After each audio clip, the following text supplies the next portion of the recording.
예배하겠습니다. 다 같이 묵상으로 기도를 드리겠습니다.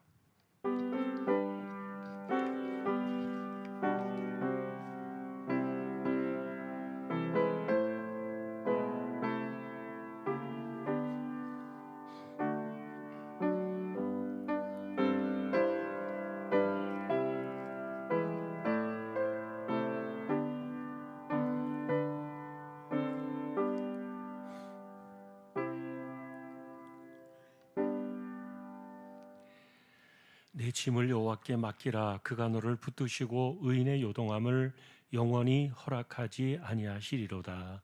아멘. 하나님을 예배합니다. 저희들을 세워주셨습니다. 하나님 영광을 받으시고 또 예배를 인도하여 주십시오. 시종을 의탁하오며 전개하신 예수 그리스도의 이름으로 기도하옵나이다. 아멘. 314장입니다.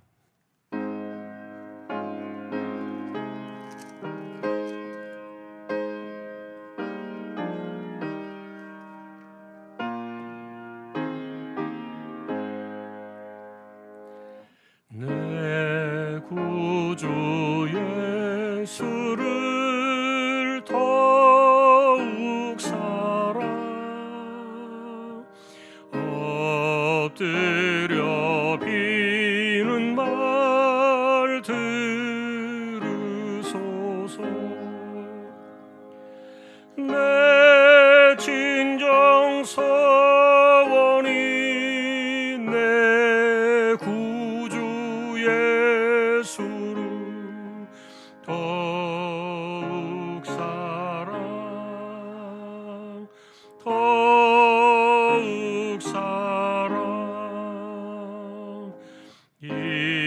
이전에 세상 나 기뻐서도 지금 내 기쁨은 오직 예수. 다만 내 피는 말 내 구주 예수를 더욱 사랑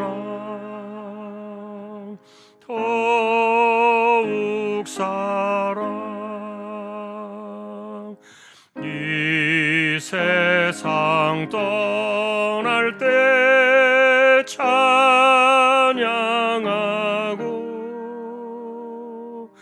숨질 때 하는 말 이거 실세. 다만 내 피는 말 내 구주 예수를 더욱 사랑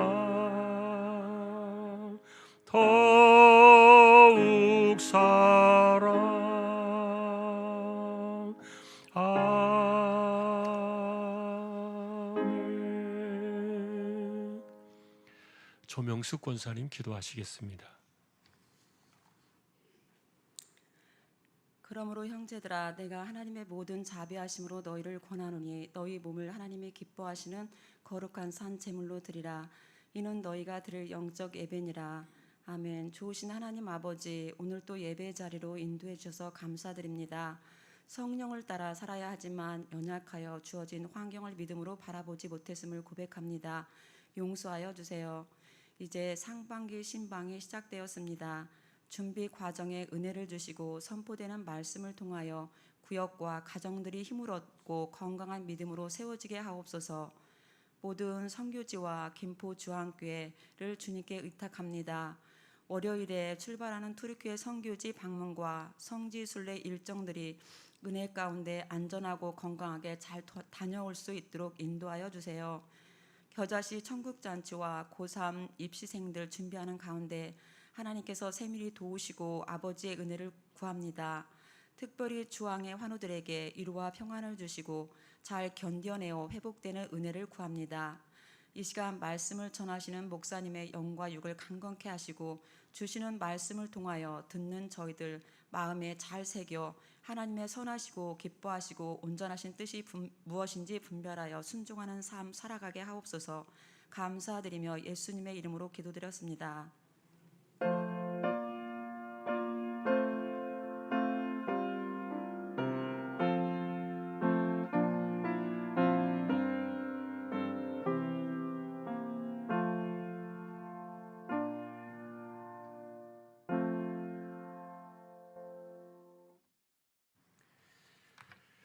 하나님의 말씀, 오늘은 에스더서 1장이 되겠습니다.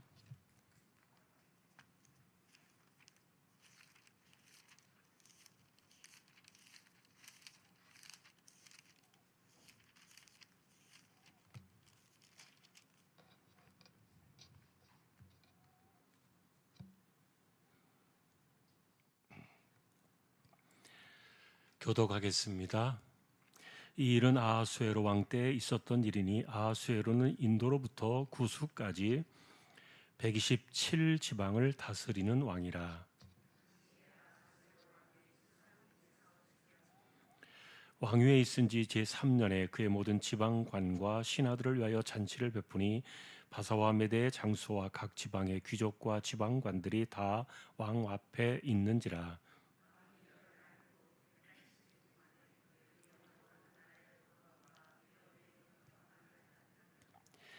이날이 지남에 왕이 또 도성수산에 있는 귀천간의 백성을 위하여 왕궁 후원뜰에서 7일 동안 잔치를 베풀세.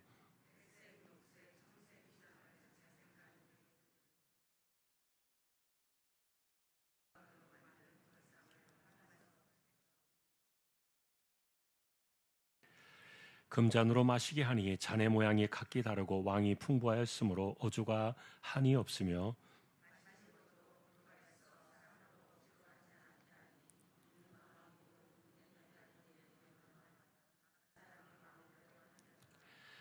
왕후 와스디도 아하수에로 왕궁에서 여인들을 위하여 잔치를 베푸니라.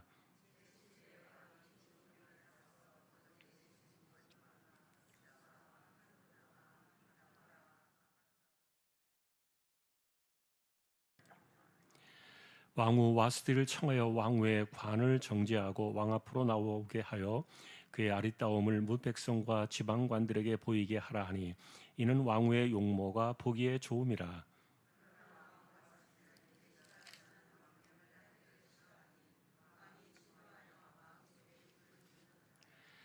왕이 살해를 하는 현지들에게 묻되 왕이 규례와 법률을 아는 자에게 묻는 전례가 있는데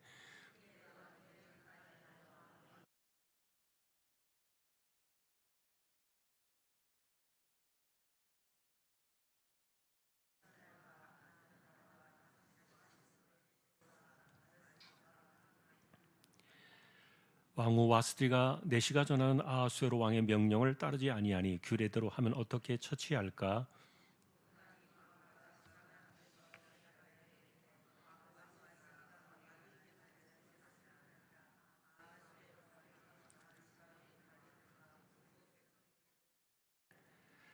아하수에로 왕이 명령하여 왕후 와스디를 청하여도 오지 아니하였다 하는 왕후의 행위의 소문이 모든 여인들에게 전파되면 그들도 그들의 남편을 멸시할 것인즉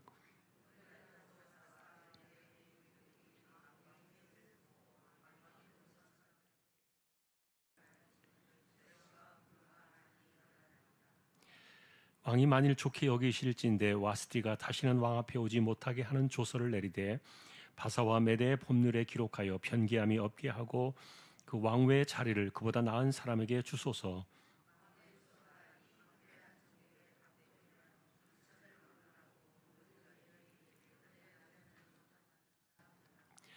왕과 지방관들이 그 말을 옳게 여긴지라 왕이 무무간의 말대로 행하여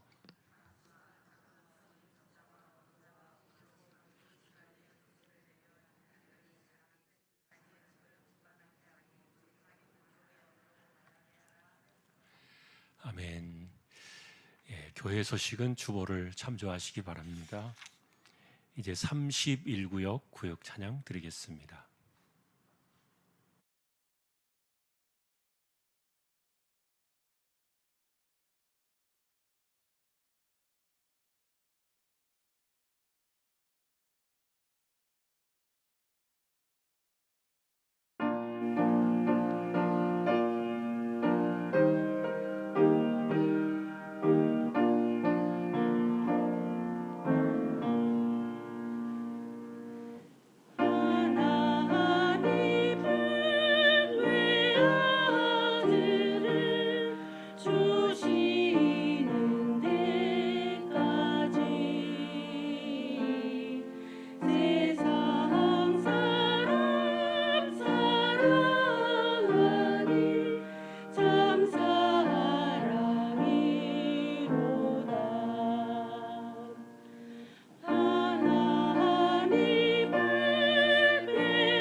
하나님 감사합니다. 30일 구역을 세워주셨습니다. 기억해 주시고 구역의 모든 식구들 함께하지 못한 이들에게도 은혜를 더하여 주십시오. 말씀을 상고하려고 합니다. 부족한 종과 저희 모두에게 말씀으로 하나님 임재하여 주십시오. 존귀하신 예수님의 이름으로 기도합니다. 아멘.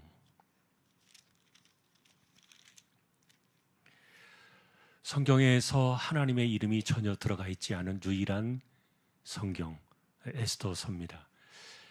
여호와 하나님에 대한 이름이 전혀 들어가 있지 않으면서도 성경 66권의 정경 안으로 들어와 있는 그런 유일한 성경이죠. 그러다 보니까 종교개혁자였던 마틴 루터와 칼빈조차도 이 에스더서를 어떻게 성경이라고 할 수 있을까?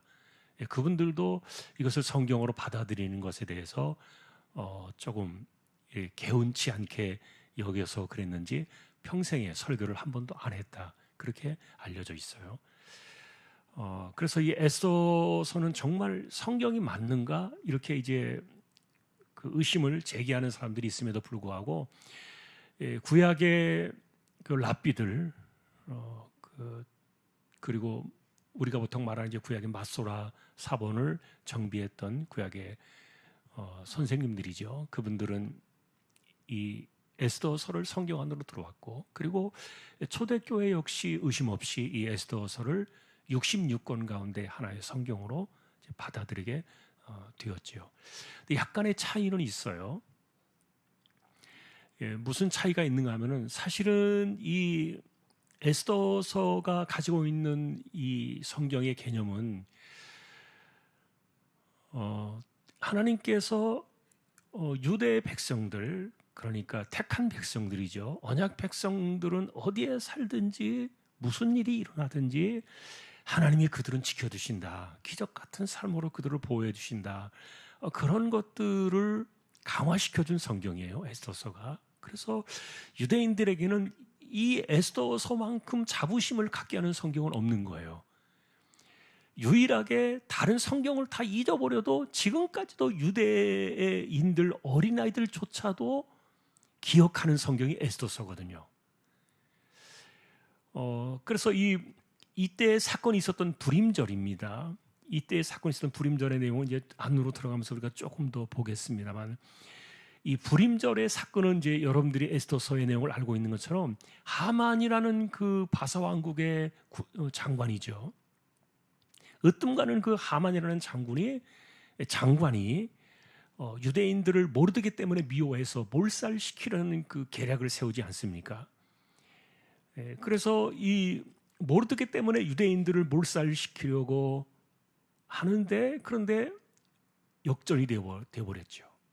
도리어 모르드게를 달려고 했던 그 나무에 자기가 달리고 가족들이 달리고 완전히 이렇게 뒤집어지는 이런 상황들이, 이게 이제 에스더서 성경이고, 그래서 그날을 가리켜 불임절이라 이렇게 말하는데, 그 불임절이라는 말은 이제 그 제비를 뽑는다는 말인데 그 하만이 택한 날짜였죠.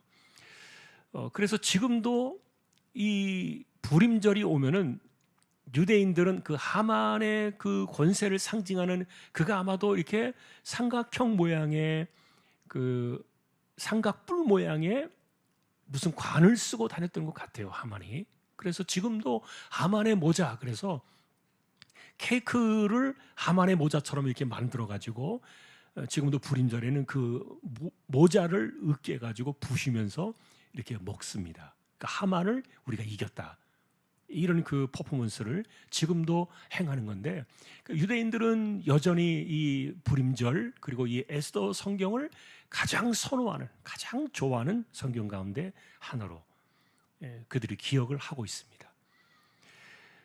자, 그러다 보니까 이 에스더서는 유대인과 이방인을 엄격하게 구별해주는 그런 기능을 갖고 있었어요.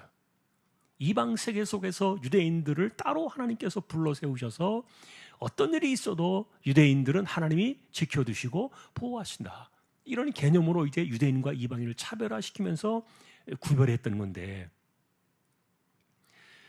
사실 예수님 당시에 이 복음서 시대에도 이 불임절은 그런 기능을 가지고 있었고요. 그런데 실제로 하나님의 아들이 이 땅에 오시고 난 이후에 독생자가 이 땅에 오셔서 하나님의 나라를 가져오시고 그 다음에 복음을 전하시고 십자가로 하나님의 그 대속 사역을 이루시고 난 이후에 부활과 그 다음에 성령이 오시는 성령 그 강림 사건, 오순절 그 사건을 지나면서 교회가 이 복음이 유대인들만으로 이루어진 것은 아니었죠. 예를 들면 예루살렘과 온 유대와 사마리아 땅끝까지 이르러 증인이 되게 하라는 그 사도행전 1장 8절에 성령이 오시기 전에 예수님께서 내다보았던 하나님의 나라의 세상이 유대 중심의 그 예루살렘만이 아니라 거기가 허물어지고 이 복음의 물결이 사마리아 그리고 온 유대 땅끝까지로 퍼져가는 이런 이제 상황이 바로 초대교회가 가졌던 복음의 개념이잖아요. 그러다 보니까 이 에스더서는 지금도 유대인들에게 우리는 이방인들과 달라 차별을 강화시키는 그런 성경으로 이 에스더서가 이용되고 있지만, 그러나 초대교회는 이 에스더서를 성경으로 받으면서도 이 성경 속에서 유대인들과 이방인을 차별화했던 그들의 사고방식을 받아들이지는 않았습니다. 이것이 이제 초대교회 때부터 우리 기독교 교회가 이 에스더서를 바라보는, 그래서 이 에스더서는 우리가 단순하게 하나님께서 역사 속에서 어떻게 간섭하시고 섭리하시는가, 그리고 그의 백성들을 어떻게 주목하시고 돌보고 계시는가, 이런 것들을 객관적으로 보는 성경으로만 기독교 교회는 이 에스더서를 받아들였던 거예요. 자, 그런데 이제 이 이야기가 오늘 1장에서 보니까 그가 3절에 보니까 왕위에 있은 지 이제 3년째 되던 해라 이렇게 말하고 있죠. 이 사람은 아하수에로라는 왕이었고, 그리고 그의 아버지는 다리오라는 사람이었는데, 이 다리오라는 사람은 여러분 이 아하수에로나 다리오가 사실은 그 다니엘서에 보면 조금 이름이 나오죠. 그런데 이 아하수에로는 그 아버지 다리오가 굉장히 그 찬란한 업적을 이루고 아들에게 왕위를 물려주고 세상을 떠났는데, 그런데 이 아하수에로가 왕에 오를 때 그 당시에 127도를 다스렸습니다. 127도라 그러면은 여러분 이제 우리의 나라 이렇게 보면은 서쪽입니다만, 그 인도 그 위쪽에 파키스탄이 있잖아요. 그 파키스탄 그 변방까지 포함해 가지고 인도 그다음에 중동 지역 여기를 다 삼키고, 그리고 북쪽의 아프리카인 수단까지 이 영토가 내려가는 거예요. 애굽까지 통치하는 이 거대한 제국을 가지고 있었죠. 이게 이제 바벨론이 가지고 있던 나라를 고레스가 무너뜨리고 바사 왕국이라는 이름을 가지고서 나라를 세우면서 고스란히 물려받았던 건데, 엄청난 제국이었습니다. 127도라는 것이 말이 127도지 뭐 나라가 127개가 될 정도로 그렇게 많은 땅을, 광대한 그 광활한 땅을 통치하던 제국인데, 그러다 보니까 왕위에 올라서도 각 그 지방을 다스리는 지방 그 감독관들, 이런 사람들이 나름대로 제후의 역할을 하고 있었기 때문에 왕을 인정해 주어야만 그 왕권이 강화되어지는데, 이것이 3년이 걸린 거예요.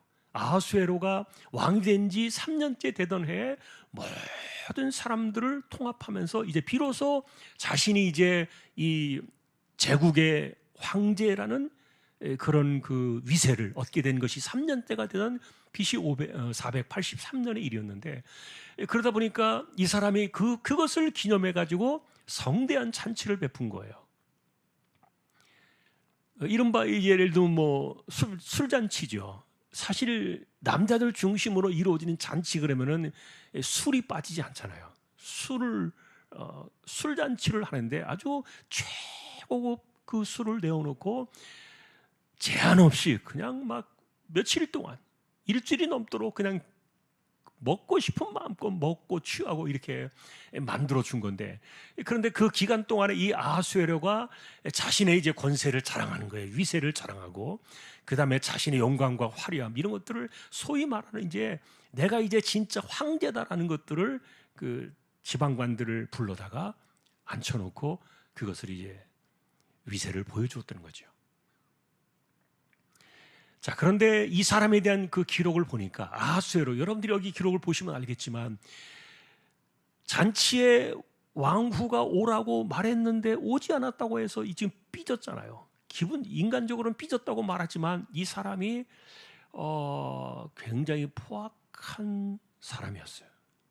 기록을 보니까 이 아하수에로는 자기 가족들에게도 굉장히 잔인하기로 유명한 그런 사람이었고요. 자기 말을 듣지 않으면 가차없이 막 몰살하고 죽여버리는 이런 사람으로 그 역사의 기록에 남겨져 있다고 헤로도투스라는 그 당시에 그 역사가들이 남겨놓은 책을 보면은 나와 있는데, 그러니 뭐 자기 가족도 그러는데 다른 민족들, 뭐 포로로 끌려온 이민자들, 이런 사람들은 뭐 별로 중요하지 않죠. 그러니까 우리가 이 에스더 성경을 보면서요, 하만이라는 사람이 자기가 기분 나쁘다고 모르드게 때문에 유대인들 전체를 죽여버리려고 그래도 이 왕이 허락을 하는 거예요. 아주 정신 나간 왕입니다.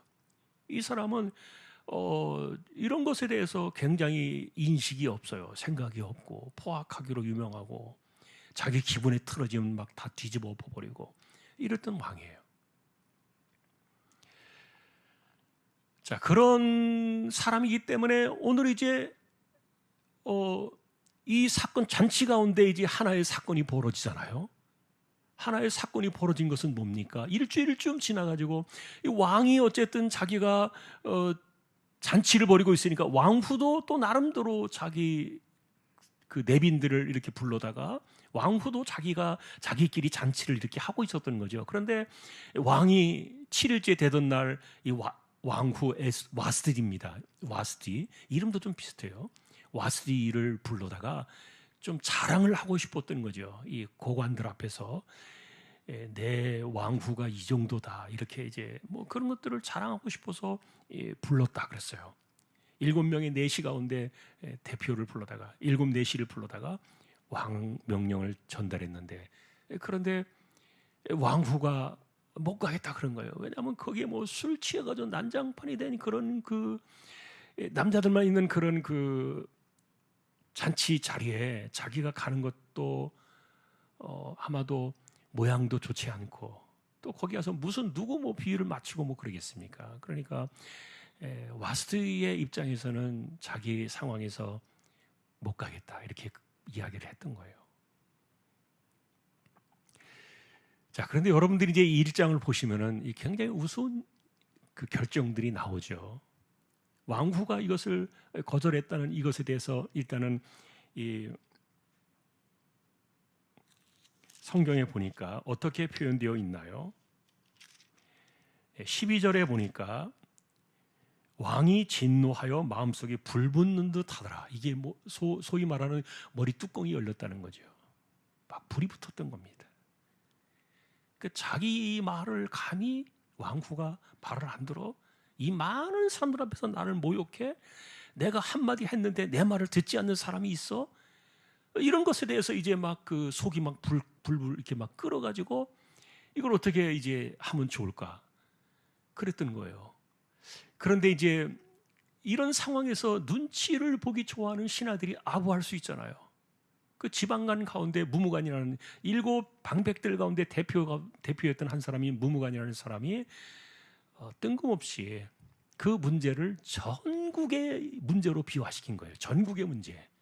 이게 이번에 왕후를 허용해 주면, 용서해 주면은 전국에 있는 모든 귀족의 부인들이 다 같이 자기 남편을 들고 일어나서 말도 안 들어도 어떻게 통제할 길이 없어질 것이다. 그러니까 이거는 왕의 명령에만 문제가 아니라 나라 전체의 기강을 무너뜨리고 가정을 허물어 버리는 그런 사건이 되니까 이거 가만히 넘어오면 안 된다. 이렇게 한 개인의 그런 개인 사정에 의해서 일어났었던 일을 전체 국가적인 일로 이것을 갖다가 비화시켜가지고 무무관이 아부를 한 거예요. 그러니까 술에 취해가지고 이 아하수에로가 정신이 없죠. 자기 감정은 나가 있고 머리는 뚜껑이 열려 있고 막 이렇게 화가 막 나 있고 이러니까, 그럼 어떻게 하면 좋겠냐? 그러니까 칙령을 내려가지고 왕후를 폐하자는 거예요. 역사 속에서요, 이렇게 자기의 감정과 기분에 따라서 왕후의 자리를 폐한 사람이 없어요.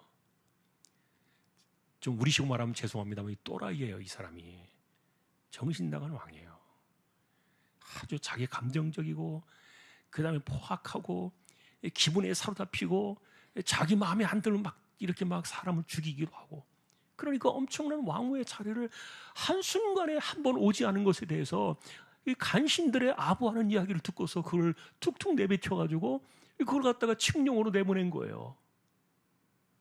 근데 여러분 이걸 한번 생각해 보세요. 이걸 갖다가 금지할 수 없는 법으로 이걸 만들어가지고 이걸 폐하지 못하는 법으로 만들어서 뭐라고 말했는가 하면은 이 무무간이 아부한 것처럼 모든 집안의 여자들은 남편의 말을 들어라. 이런 것까지 법령으로 넣어가지고 이걸 공포해버린 거예요. 아주 웃긴 법이 나온 거예요. 물론 이제 그 무무간의 부인이 아마 와스디처럼 자기 말을 잘 안 들었을지도 모르겠어요. 아마 그러니까 자기도 평상시에 이 무무간이 집에서 자기 아내가 자기 말을 잘 안 듣고 머리 꼭대기에 올라오고 이러니까 그거 언제 이렇게 좀 잡고 싶었는데 이게 잡히지도 않고 이게 문제가 되니까 이때다 싶어가지고 왕의 권위를 빌어가지고 이제 부인을 한번 잡아봐야 되겠다 이렇게 생각해서 아부를 했는지도 모르겠어요. 물론 자기가 자기 가정의 상황들을 이게 뜬금없는 이야기를 꺼내는 것은 아닐 테니까 무무간 역시 그런 비슷한 상황의 이야기를 했을 것으로 보여지는데, 근데 이게 법령으로 금지되어 가지고 법령으로 이렇게 칙령을 내려서 문서화돼 가지고 전국 127도의 각 그 나라의 그 지역의 언어로 번역되어 가지고 공포가 된 거예요. 자, 여러분이 보실 때 이거는 어떻습니까? 타당합니까? 아니면은 이거 정말 웃긴 이야기입니까?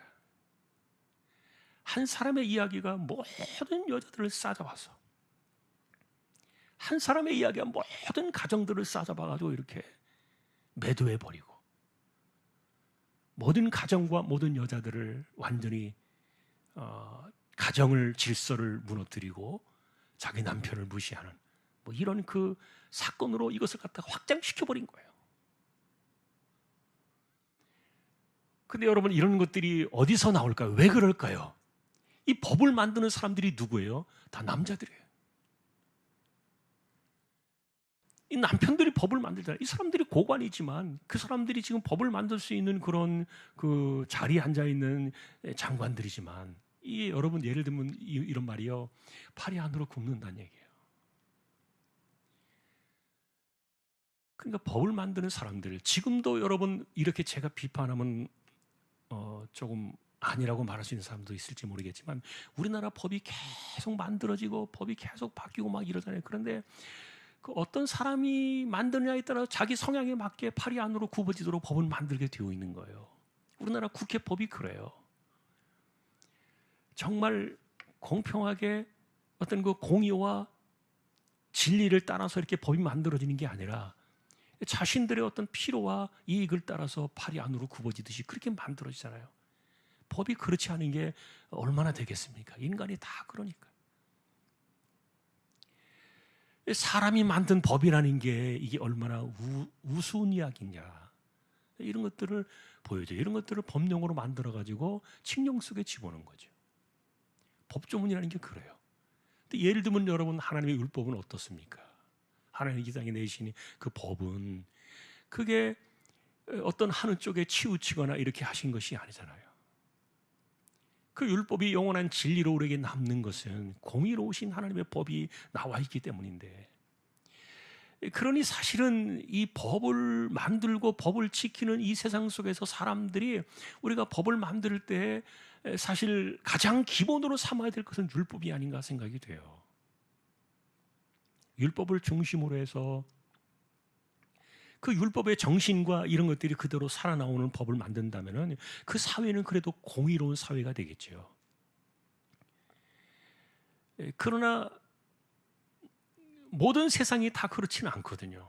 그리고 사람들이 하나님을 섬기는 것도 아니고 또 율법을 중시하는 것도 아니고, 그러니까 우리가 지금 예를 들어서 기독교인들이 국회의원으로 많이 나가서 30% 가까이 기독교인들이 국회의원이라고 그러는데, 근데 국회의원 딱 되고 나면은 자기가 기독교인인지 아닌지 집사인지 뭐 안수 집사인지 전혀 말하지 않아요. 표 안 나올까 봐. 그래서 기독교적인 정신이 들어가 있는 이런 법을 만들고 이런 것에 대해서 헌신을 해야 되는데, 그래서 그분들이 정치에 나가도록 사실은 교회가 기도해주고 우리 그리스도인들이 기독교인 정치인들을 밀어주고 막 이렇게 하는 이유가 그런 건데, 그런데 일단 그 자리에 가고 나면은 또 이게 막 유야매가 돼버리고 묻어져 버리고 그런 것들이 좀 마음이 아파요. 근데 우리가 이제 어쨌든 이 일장에서 이런 것이 법이 만들어지는 이런 과정들을 보면서요, 참 인간의 생각이라는 게 이 감정에 따라서 자기 입장에 따라서 자기 편의 위주로 이렇게 만들어질 수도 있는 것이 법이라는 것을 이 일장은 보여주었어요. 이게 세상 법이에요. 저는 그래서 세상 법 그렇게 존중하지 않아요. 물론 우리가 법을 지켜야 되지만 사실 우리가 지켜야 될 법은 하나님의 법이지요. 우리가 더 중시하고 우선해야 될 것은 하나님의 법이 더 우선이지 세상 법이 우선은 아니에요. 물론 충돌을 일으킬 때는 조화를 이루어서 세상 법을 갖다가 우리가 무시하자는 얘기는 절대로 아닙니다. 그러나 인간이 만들어낸 것들이 이러하다는 것, 일장의 이 이야기는요, 보이지 않는 가운데 세상이 돌아가는 그 모습을 우리에게 보여주었어요.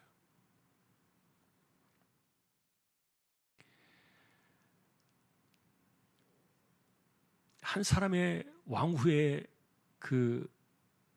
이런 상황에 대해서 예를 들면 지혜로운 왕 같았다면은 왜 그러느냐, 무슨 사정이 있느냐 설명을 들었겠지요. 그런데 이 권세에 사로잡힌 왕의 눈에는 그런 것이 없는 거예요. 그런 태도가 없는 것이죠. 그런 마음이 전혀 없는 것이죠. 무조건 내 말을 안 들었다는 거죠. 내 말을 안 듣고 나를 어겼기 때문에 기분 나쁘다. 이게 분노한 겁니다. 자, 그런데 이제 이런 상황들 때문에 사실은 또 누가 나옵니까? 에스더라는 사람이 또 등장을 하는 거예요. 그래서 저는 결과적으로 놓고 볼 때 인간의 악함을 통해서도 하나님의 역사가 있구나. 아까도 말했던 것처럼 이 아하수에로라는 이 왕은요, 굉장히 포악한 왕으로 알려져 있는 사람이에요. 자, 그러니 이런 사람이 통치자의 자리에 앉아 있으면 희생자들이 나올 수밖에 없고 억울한 일을 당하는 사람들이 나올 수밖에 없는데, 그런데 통치의 칼날을 쥐고 있는 사람이 이렇게 정신 나간 사람이 앉아 있으면요, 그 나라는 힘들 수밖에 없어요. 그건 어쩔 수가 없어요. 그런데 그런 가운데서도 어쨌든 하나님의 섭리가 있고, 또 우리가 다른 성경의 관점으로 볼 때는 악한 왕들을 세우는 이유는 세상을 심판하기 위해서 하나님이 악한 자들을 세우신다, 이런 구절도 이사야서에 나와 있으니까, 그런 것들을 생각해 보면은 정말 우리가 좋은 왕이 세워지는 것은 우리가 바로 설 때 좋은 왕이 세워지고, 내가 잘못되어지면요, 나를 다 잡기 위해서, 나를 바로 세우기 위해서 하나님이 못된 인간들을 또 세우시기도 하고 그래요. 자, 이런 섭리 가운데 어쨌든 그러나 역사 속에서 하나님은 에스더라는 한 여자를 준비시켜 놓으셨고, 그래서 이제 우리는 하만과 모르드게를 중심으로 일어나고 있는 이 에스더의 이야기를 보게 되는 거예요.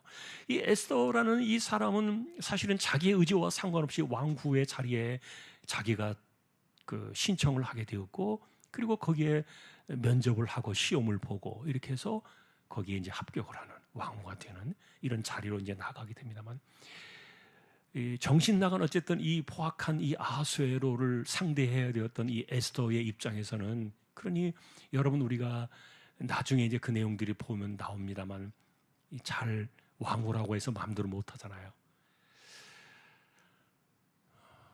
자, 이런 이제 배경들이 에스더서의 성경입니다만, 또 하나 이제 우리가 이 성경을 정리하면서 1장이기 때문에 이렇게 배경을 설명을 해 주었는데, 이 내용들을 보면서 우리가 기억해야 될 것은 이스라엘 백성들이 예루살렘으로 돌아가야 되는데 돌아가지 않은 사람이 너무 많은 거예요. 그걸 사실 알지 못했어요. 그런데 에스더서가 그 내면을 알려주고 있어요. 다른 말로 말하면 유대인들이 예루살렘으로 돌아가는 일에 대해서 별로 그렇게 관심이 없었다는 얘기예요. 사실 여러분, 스룹바벨을 중심으로 1차에 고레스가 선포하고 난 이후에 예루살렘으로 돌아간 사람들은 BC 538년의 일이거든요.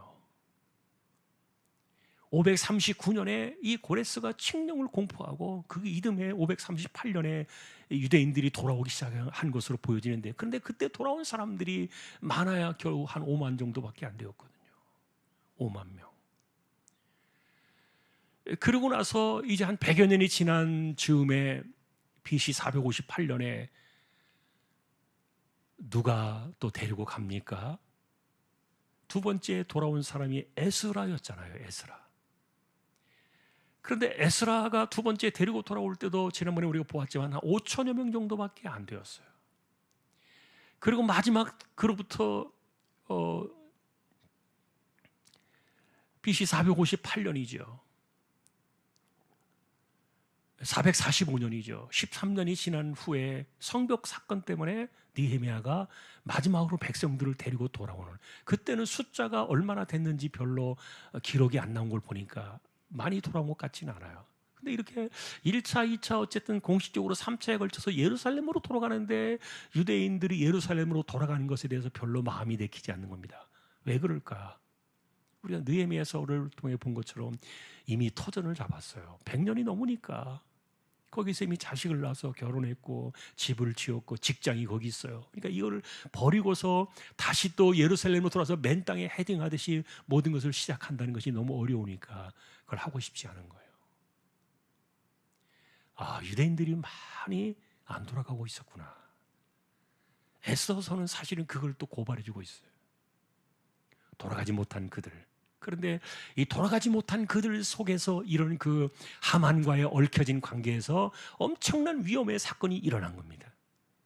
유대인 전체가 몰살당할 수도 있는 굉장히 많은 숫자였던 것으로 보여져요. 그러니까 돌아간 사람들 이상으로 아마도 이들이 그 바사 왕국에 남아있을 것이다, 이렇게 보여지는데, 그 사건들이 이제 이 에스더서 성경을 통해서 이제 풀어지고 있는 거고요.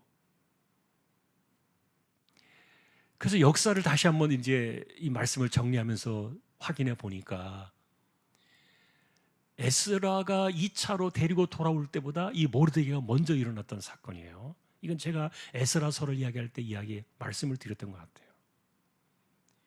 25년 전의 사건이에요.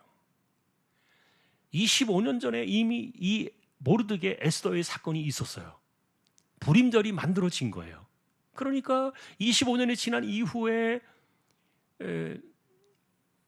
에스라가 백성들을 데리고 가자, 올라가자 이렇게 막 했는데 5천여 명밖에 안 모인 거죠.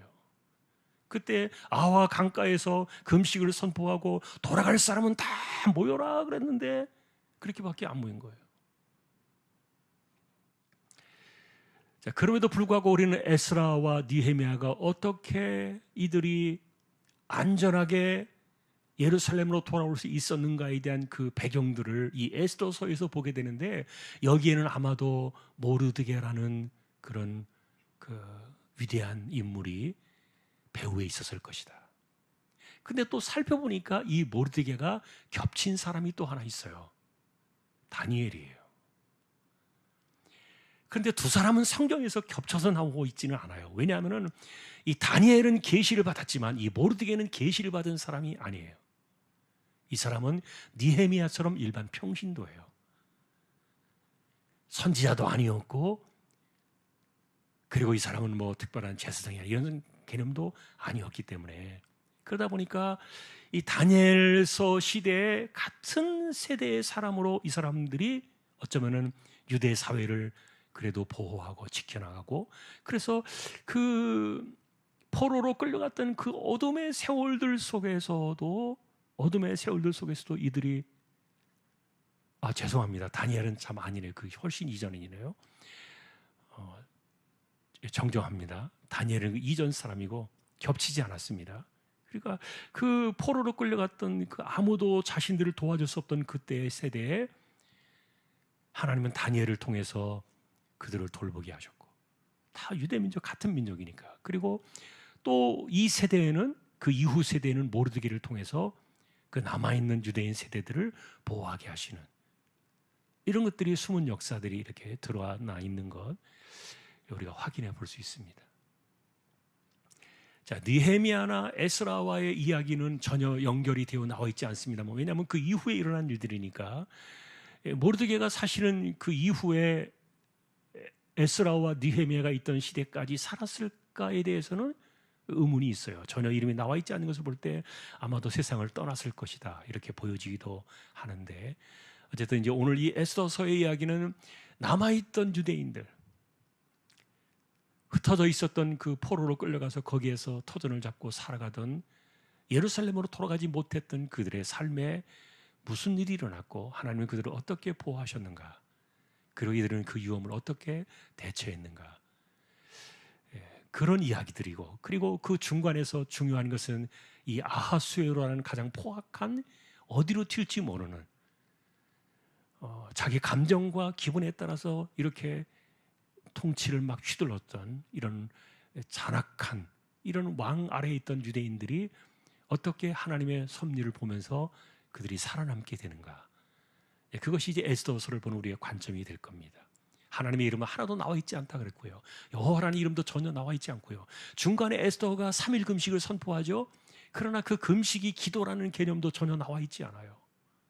이 성경에서는 그것이 기도라는 그 개념도 나와 있지 않고 단지 금식을 했을 뿐이에요. 근데 이것은 이제 왜 그런가 하는 이야기들은 제가 그 내용이 들어와서 나올 때 우리가 깊이 한번 들어가서 설명을 보겠습니다. 자, 오늘 이렇게 우리가 마무리를 정리하면서 역사 속에서도 하나님의 손이 미치지 않는 것은 없다는 거고요, 하나님이 간섭하시지 않는 우연한 것은 하나도 없다. 하나님의 섭리가 다 들어있고, 하나님께서는 그 우연한, 그 세상에 우연하게 돌아가는 것처럼 보일지라도, 하나님의 흔적이 보이지 않고 하나님의 이름이 보이지 아니할지라도 하나님은 보이지 않는 손으로 역사 속에서 섭리하고 계신다. 우리가 바라보게 하는 우리 오늘 믿음의 사건입니다. 오늘 우리는 그 전능하신 하나님, 또 섭리하신 그 하나님을 잊지 않고 바라보는 우리 모두가 되시기를 주님의 이름으로 축원합니다. 415장입니다.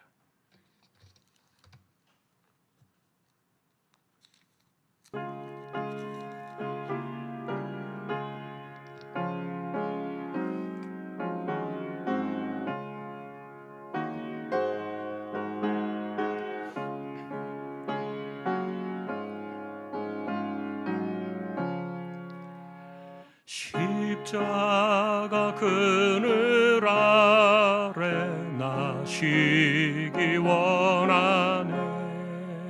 저 햇빛이 뜨겁고 또 짐이 무거워.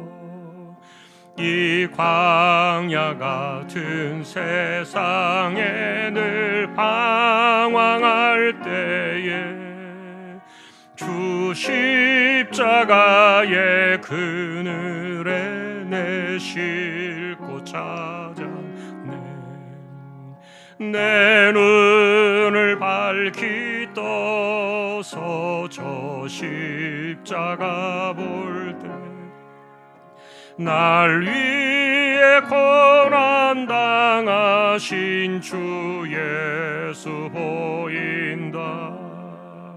그 형상 볼 때 내 맘에 큰 찔림 받아서 그 사랑 감당 못하여 눈물만 흘리네.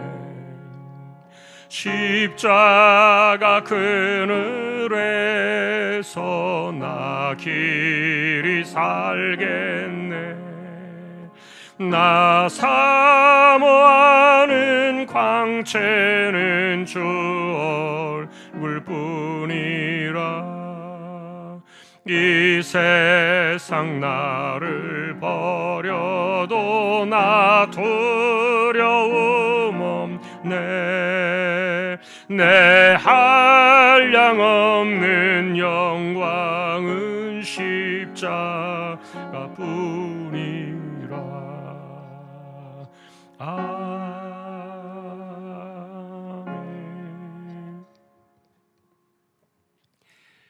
하나님이 전혀 보이지 않는 세속의 역사 가운데서도 역사하시는 하나님을 에스더서가 가르쳐 주었고, 우리 역시 이 땅을 살아가면서 보이지 않는 하나님의 섭리와 손길이 있다는 사실을 이 성경을 통해 다시 한번 만나게 되는 우리 모두 되게 하여 주옵소서.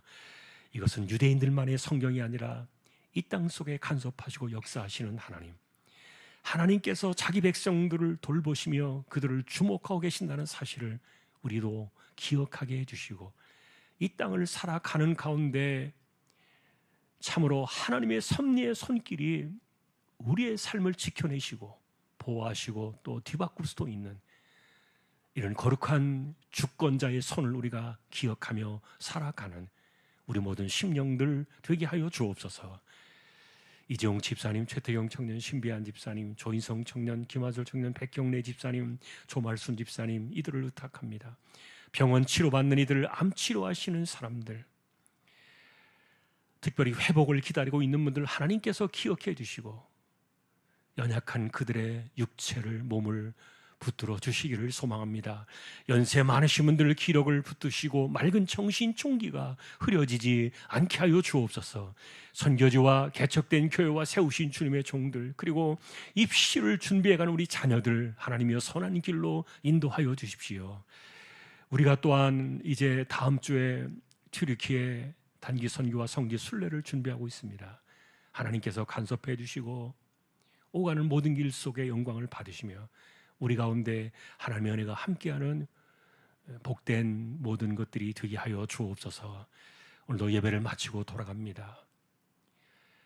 교회에서만 하나님의 손이 역사하시는 것이 아니라 보이지 않는 세상 바깥에서도, 세속의 역사 가운데서도 하나님의 손이 작동하고 있음을 우리는 기억하며 그 하나님의 주권 아래, 그 선하심의 섭리 아래 인생을 의탁하며 살아가기를 소망하는 우리 모두가 다 되기를 존귀하신 예수님의 이름으로 간절히 기도하오며, 우리에게 십자가의 영원한 생명으로 하나님의 자녀를 삼아주신 우리 주님 예수 그리스도의 은혜와 하나님 아버지의 사랑과 성령님의 감화, 감동, 위로, 인도, 교통, 충만하심이 오늘도 언제나 변함없이 역사하시는 하나님의 손길을 바라보며 믿음으로 살아가기를 원하는 우리 모든 심령들, 조항의 가족들 위해 이제로부터 영원까지 함께 있을지어다. 아멘.